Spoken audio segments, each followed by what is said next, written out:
This is so exciting. I mean, there are over 100 pieces of artwork by the kids. Every year, it seems the artists get better. And of course, for the kids, it's such a special night. You know, they don't get to come to art museums and places where art is displayed. So to actually have their art displayed, to be able to go around and have people vote on the best of show and to really take the time to see what they're doing is very, very exciting. So a lot of energy in here.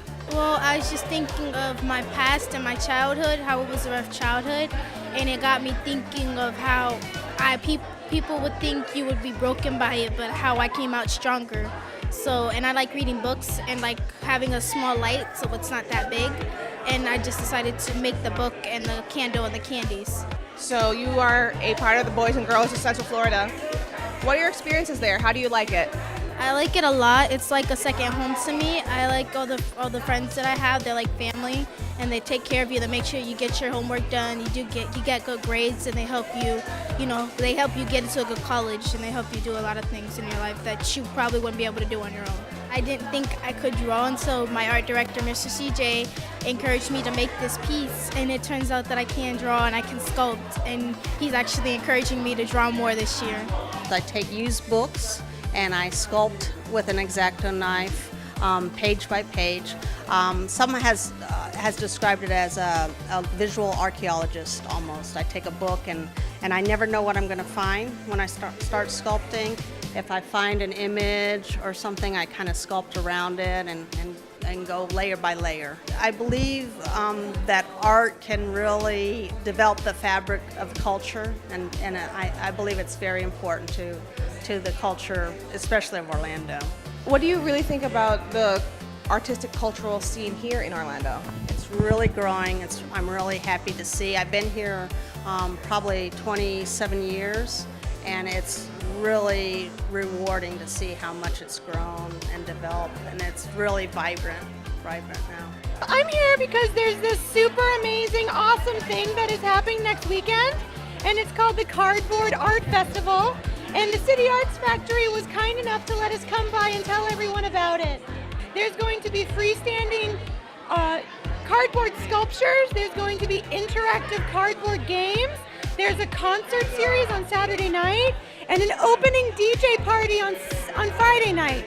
We also have a kids' cardboard camp where kids can make their own cardboard creations on Sunday afternoon. Obviously, cardboard is amazing, and I look great in the color pink, so we decided to paint it pink. And my creators just thought I would be a robot that runs off of candy and lollipops. I believe art can be anything, and art is the doorway to amazing robots. This is the Everyday Hustle. This gallery is just an event. Gave me an opportunity to showcase this character that I've been developing over the past couple of years. And really, it was an opportunity for me to want to show the way, everything is playful, even though everything's really always centered around money. Cash rules everything around me is sort of like the mantra, and make money, take money is the motto. So I wanted to bring that into a lot of the artwork and just show how, even though things get really serious, you always got to keep it light. This character, this is Hoodley. Hoodley actually started out from a joke/riddle, and the riddle was like if a mime and a ninja ever got into a fight, would you hear about it? So it's like that mime would have to be pretty badass. He'd have to be a real thug in order to fight a ninja off. So that's who Hoodley became. He became this, basically just became this super thug, evolved from what the original riddle was. If the theme is I believe, then you gotta believe in yourself. The whole idea is this, that the everyday hustle is sort of a flip on the idea of the everyday struggle. And instead of thinking that it's always a struggle, you gotta believe that no matter what, you'll be able to hustle your way out of it and still become successful. I'm actually a psychologist, and last semester I taught Intro to Psychology at Ringling School of Art and Design in Sarasota. And one of our projects was to do a collaborative piece involving honoring animals, which has been part of my research and my art research for the last 2 years. So each student created a piece in their own media, whatever they wanted to do. So in this piece, what I did was I created sort of a photo montage around each piece that the students did, along with excerpts from their writing. And in the background, you see a poem that I wrote. So I sort of put it all together, but they are the contributors. And it's called I Believe in Honoring Animals. They provide so much for all of our needs, food, clothing. Many, many other products are made with farm animal processing. And I just think we need to do more to be sensitive to those things. I acquired a skull from a small farm in Georgia, and as I was cleaning it, you have to immerse the bones in tubs of water and over again to clean the bones. As I did so, these two structures emerged out of the skull, and they basically are the inner chambers of the cow's nose, and they're just beautiful, fragile little structures. I pretty much dried them, cleaned them, dried them, stacked them on top of one another, and took this photo. It's very mysterious, and most people don't know what it is. There's two cow nostrils. I believe in invoking a dialogue about why honoring animals matters to everybody, not just the animals, but to you, to me, and to our entire planet. My art is kind of a fusion of my personal life along with a little bit of surrealism, and just it's a way of me to kind of work through day-to-day life. We all have an outlet, and that happens to be mine. We all had to pick a topic revolving around something that we believe in. I chose the term freedom just because it was kind of a very loose, anyone could interpret it the way that they like, and I kind of chose to symbolize that with the birds kind of going free from the cage and flying off into the distance. We have a really strong cultural hub in Orlando, and I think that it's underutilized sometimes, so I really hope to continue to maintain and grow the art community. The inspiration for my Believe piece is I believe in the underdog.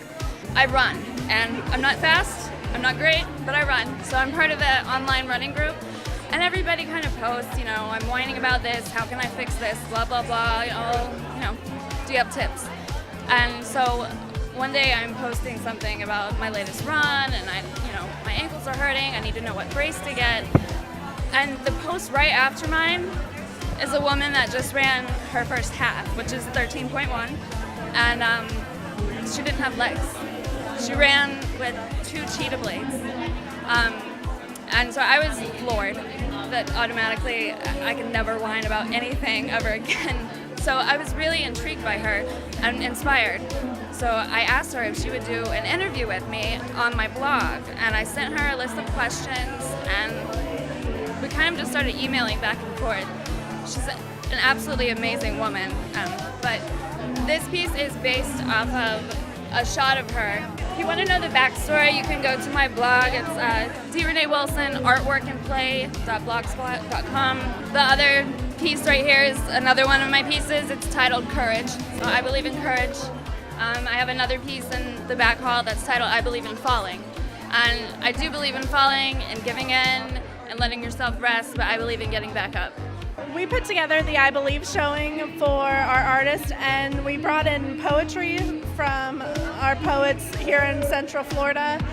We definitely sponsor and want to promote all of the Florida arts and culture that there is. So, and then we also had our sponsors, both Seminole Cultural Arts Council and Wilkins Von Mertz, BiancaMac.com, AGT Law up in Maitland, Planet Beach Contempo Spa in Baldwin Park, Bill and Sarah Siegel and Kim Sumner with Fine Arts Management, and Barbara Hartley as an individual. Because they help us sponsor the local Florida artist as well by making it that we could put on this show. So we just wanted to give a few words on them. Art is in everything we do in our lives. Try to imagine a life where there was none. Just total gray walls. Be pretty damn dull. There's just no other way around it. It's in everything whether we realize it or not. We just have to pay more attention to it. And we believe it improves both your emotions, because art makes you happy or sad, and even being sad is a good thing. So it's our belief that art impacts a person in different ways that we want to give it to the world. It's an influence. It's one of the big influencers of the world and of people.